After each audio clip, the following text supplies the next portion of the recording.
हमको उस आइटम की लिस्ट बनाना है जिसको हम यूजलेस समझ करके फेंक देते हैं।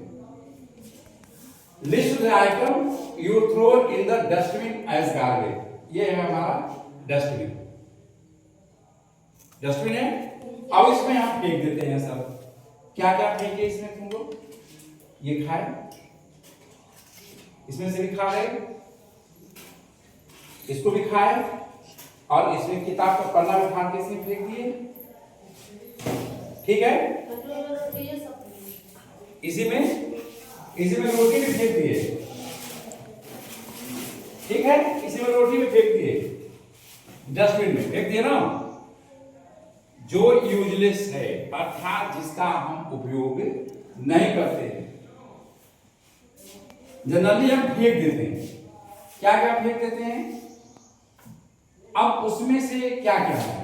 प्लास्टिक है, पेपर है, खिलौना लड़के खेल रहे हैं फेंक दिए, प्लेट्स हैं, कप है, सब फेंक दिए। ठीक है। अब इसमें से ये देखना है हमको,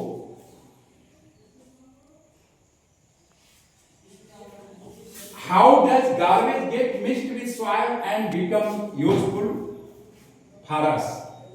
हमारे लिए पुनः कैसे उपयोग हो सकता है। और पाइप में हम पॉलिथीन खा करके इसी में मान लो इसमें हम कोई बच्चा आए तो फेंक दिए। अगर इसे गाय बाय जुए अगर निकल गई, कोई जानवर निकल गया, घुट गया, कुछ हुए उसके अंदर चला गया, तो क्या होगा? They die, they will be die, वे मर जाएंगे। तो हमारे लिए ये डेंजरस हुआ। और पॉलिथीन हमारे लिए किसी भी रूप में उपयोगी नहीं हो सकती है। सिर्फ बरसात से भीगने के लिए पानी से बच जाए, या कोई सामान ला रहे हैं उसमें रख करके, लेकिन इतना ज्यादा यूज कर दे रहे हैं कि वो बढ़ता चला जा रहा है। तो पॉलिथीन हमारे लिए डेंजरस है। कैसे? जानवर खा गया तो मर जाएगा, निकल गया तो मर जाएगा, और कभी भी वो पॉलिथीन मिट्टी में मिलेगी नहीं, मिल जाएगी। अब हमको ये देखना है कि कौन सी चीज ऐसी है जो हमारे लिए लाभदायक हो सकती है। अक्सर कबाड़ी वाले जो होते हैं वो बीनते हैं, बोरा कंधे पर रख लेंगे और उसमें पूरा कबाड़ा बीनते हुए उसे रखते हुए चले जाते हैं। तो वे उन चीजों को बीनते हैं जो पुनः उसका उपयोग किया जा सकता है।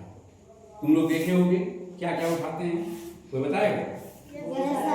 क्या क्या? झिल्ली, हाँ, बाटल उठा लेते हैं सब। जूता जो टूटा फूटा होता है उसे भी, पेपर भी खरीद के ले जाते हैं, खरीद करके पेपर भी खरीद के ले जाते हैं।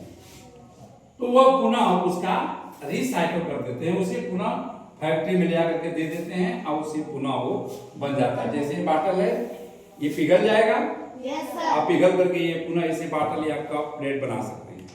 कप प्लेट टूटा हुआ है उसे पुनः रिसाइकिल कर देते हैं। तो हम इस तरह से कुछ चीजें देखते हैं कि हमारे लिए उपयोगी है। जैसे वेजिटेबल पिल्स है, यानी कि जो छिलके हैं सब्जी के, मिट्टी में गाड़ देंगे तो उससे क्या होगा? वो खाद बन जाएगा, हमारे लिए उपयोगी हो जाएगा। ध्यान इसका हम नहीं देते हैं और इधर उधर फेंक देते हैं। खाना बच गया, उसे भी हम कहीं न कहीं किसी जानवर को डाल दें, न डाल दें, अगर खराब है तो उसको मिट्टी में गाड़ दें और उसके बाद उसे निकाल करके वो सड़ जाएगा, तो हमारे लिए उपयोगी हो जाएगा। लेकिन ऐसा हम करते नहीं हैं। तो कुछ चीजें हमारे लिए उपयोगी है और कुछ हमारे लिए अनुपयोगी है। तो इन सबों से बचने के लिए हमें क्या करना चाहिए? R1 कहते हैं, रिड्यूस करना चाहिए। क्या करना चाहिए? भाई प्लास्टिक कम से कम उपयोग करें, अपने घर वालों को समझाओ, अपने अगल बगल के पड़ोसी को समझाओ। यही चैप्टर बताया ना इंग्लिश के चैप्टर में, मिस्टर गार्बेज और मिसेस पॉलिथीन आपस में बात करके ही समझा रहे हैं ना। तो उनको मना करो कि भाई कम से कम यूज करो। दूसरी बात, कि वो उसको कम से कम यूज करो। गलत मना कर दो कि कर भी मत करें, यानी करें भी तो कम से कम यूज करेंगे और हम रीयूज कर सकें उसे, रीयूज पुनः उपयोग कर सकें, करें उसका, और ऐसे पदार्थों का ही उपयोग करें जो हमारे लिए फायदेमंद हो, जो जिससे खाद बन सके, जो हमारे लिए आगे चल करके उपयोगी बन सके। ठीक है, इतनी चीजें जो है